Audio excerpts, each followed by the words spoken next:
on the hot and techy Brezza, the Citybred SUV.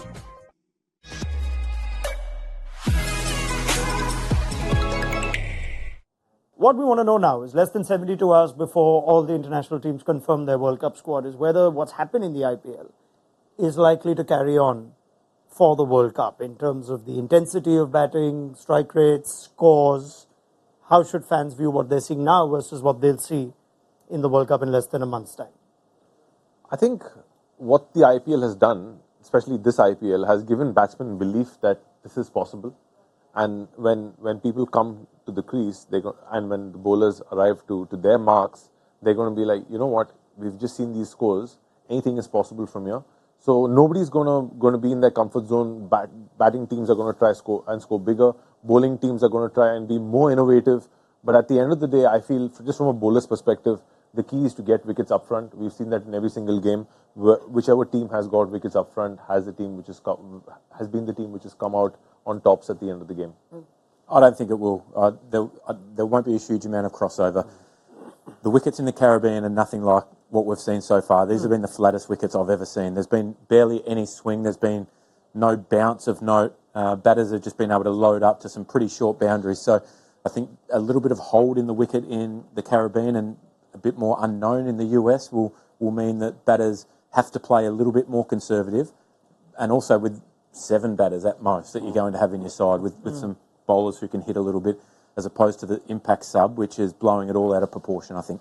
Yeah, we just look at the numbers that Finch makes the point of. If you look at West Indies home T20 as a number of viewers may not necessarily follow bilateral cricket, especially in that part of the world with the timings for India. But it's not that far off. We've seen death overs economies at 12s in this year's IPL, whereas last year in the Caribbean they went at 11s. The overall is between 9 and 9.7, and you could just compare the numbers. Remember, they play in the day as well, and they play at night. I mean, I saw a game against India where the West Indies defended 140, and then England, with Phil Salt firing, chased 220 with ease. So you get the entire range. Mitch? Yeah, you do, but I think Finch is right. I think fans are going to have to temper their expectations.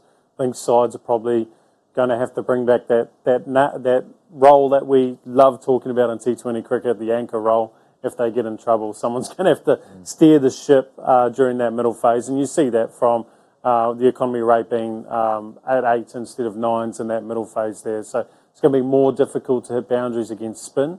But what you do find at the end of the innings is that the way the West Indies like to play their style of cricket, which skews those numbers at the death, is they just go for it at the end and try to load up that back end of the innings. How much does the timing of the IPL, or how much could it possibly affect what selectors are thinking right now? Not just Indian selectors. There is the big Fraser McGurk question. Do you think it's wise to base judgments on what you're seeing in the IPL for the World Cup with the point you've made? I think you can still base form regardless of where it is and what time of the year it is. But I think teams will mainly have their 15s set in their mind before this tournament started. Yes, someone like Jake Fraser McGurk will throw that into chaos a little bit, and the Australian selectors. But I think one thing that the public and the cricket lover they have the recency bias. So they'll see somebody, particularly an Indian player, play one good knock and they should be in the World Cup squad. Or they'll get 20 off 8 balls, they've got to be in the World Cup squad. So there's always that bias towards what you've just seen. And when you don't have that ability to play the same way in international cricket as you do here, I think that can create a lot more confusion. I mean, the flip side of it is players that you had set as, say, a selection panel go, and they've had a poor IPL, which coincides with the other thing, what Finch is saying. There are those in form, but there are those that you saw, whether it's a Mohammad Siraj or whether it's a Rohit Sharma, whoever you thought, Jadeja, is going to be in your team. If they're not having as much of an impact, should it cloud your judgment? See, it's going to be a double-edged sword, because if you select more than one player on a recency bias, then there's going to be questions raised on a lot of players, because a lot of the Indian key players are not having their best IPL, but that does not mean they're not going to rock up at the World Cup and play their best cricket, because like we just discussing, playing for your country and playing for the IPL are two very, very different things. International cricket is different to franchise cricket. No matter how much you want to say, wow, they're playing well now, they will do well in international cricket, it is just totally different. The pressure is different, the quality is different, the consistent quality is different as well. So that's something to take into account. The people who have done well in international cricket before, they hold the aces, I think. I don't mean to assume, but you mean, of course, international cricket is of the higher quality. Absolutely. Because That's we had an pressure. interesting chat on that, didn't we? Yeah, it's different. higher. It's higher in the top echelon of teams, and then you've got that second group of international. But you're not going to sides. win. You don't win the World Cup against the Against second. those Oh second yeah, guys, yeah, I understand. 100%. I do understand that. One thing I can tell you is that there won't be as many drop catches. Is it down to simply the impact play rule and the conditions, or are there any other factors? Yes, Finchy Attitude. says. Attitude as well for the youngsters to walk out and hit sixes from ball one. There's none of this, well, I'll play myself in for 6 balls, because there's no time, particularly in run chases. And I think at the start of the tournament, not many people would have seen the tournament going this way. It's just purely 1 or 2 games where teams are chasing 250 and they get close enough that you go, right, maybe we need to rethink how we play T20. And I think that flow-on effect from 1 or 2 games has had a huge impact. Anything else? Obviously, Is the standard of bowling worth discussing here? When you brought up Sunil Narayan's point, you're the pitch curator at Eden Gardens who's copping a lot of criticism. Well, Lance Glusner said something yesterday, didn't he? He basically said that the quality of bowling throughout the tournament's been of a very average standard. He said there's been some seriously average bowling in this tournament. And I think you'd have to agree from an execution point of view. I'm not saying that the bowlers aren't up to the level, they're just been missing consistently. And I think when you go in with the mentality of, oh, well, it's about his game, you're already losing. And we've spoken about this a few times. Mindset's important as a bowler. Go out there and be that person who can try and impact the game. Make every ball an event, because you going for a single instead of a boundary actually can change the whole dynamic of the game now with the totals being so high. Every boundary you save is significant. The batting game has evolved at a different level and a different speed to what bowlers have evolved at. And I don't know where the bowlers can continue to go, because their margin for error is so small. We've seen now with wides being reviewed that are 50-50 calls that are being called wide. So then you start to doubt where you can go to be defensive at times. Is it fair to say that while we may have the 20 best white ball batters playing in the IPL, we don't have the 20 best bowlers in the world? Let's just throw in your Mark Woods, Ifa Jofra, Hazelwood, the Pakistani, Archer. Hazelwood, Zampa.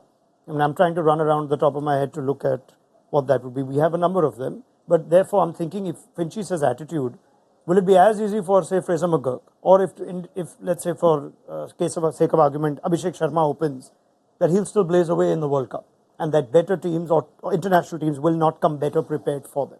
yeah, I mean, you're not going to have a debutant who's just played a few first-class games or a few domestic T20s in the World Cup. Let's put it that way.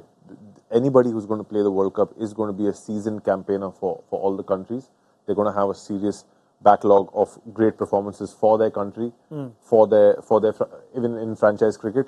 So when you throw like different situations, as for example a Hazelwood, he's going to come to you with 3-4 different solutions. Right? He's not going to be like a deer in front of headlights. Yep. And you're going to have 5 of them. So definitely in international cricket, the quality of bowling is higher. Tom said something very interesting about Mayank Yadav. We got very excited about Mayank Yadav should be in India's 2026 World Cup squad. So is that one way of looking at it? Instead of getting carried away because the World Cup's now, and you think these guys are hot, put them in, and they'll do the same thing for their country. You've seen a group of young players with great attitude. All the selectors should say, yep, they're part of our 2-year plan. Is that a wise way to think? Absolutely it is. And I said the same thing about Graham Parag. And there's a lot of hype around him at the moment. But the reality is he's competing with Virat Kohli and Suryakumar Yadav. Yeah. I know who I'm taking every day of the week. But in 3 or 4 years' time, maybe after he's built up a couple of consistent seasons, both domestically and IPL, then you say, right, this is the next guy to take us forward. But for right now, I think that's just a reaction to a good domestic season and then a good IPL so far. Happens quite often, doesn't it? Players getting selected for India after a breakout season in the IPL, and then you don't hear from them after they play for India. They'll play a series or 2 for India, and then they're out the back door, and then they come back to the IPL in the next years and they struggle. I'm thinking of like Rahul Chahar, Mayank, Makunde. These guys, they just get Chakravarti. They kind of come in because they've had a good IPL, go to that level and then get spat out, and then they're kind of nowhere. So I do like your plan in terms of like, well, actually, let's build them up. Let's get a couple of seasons of good performances behind them.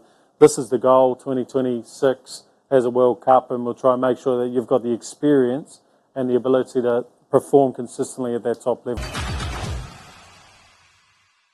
All new hot and techy Brezza, the Citybred SUV.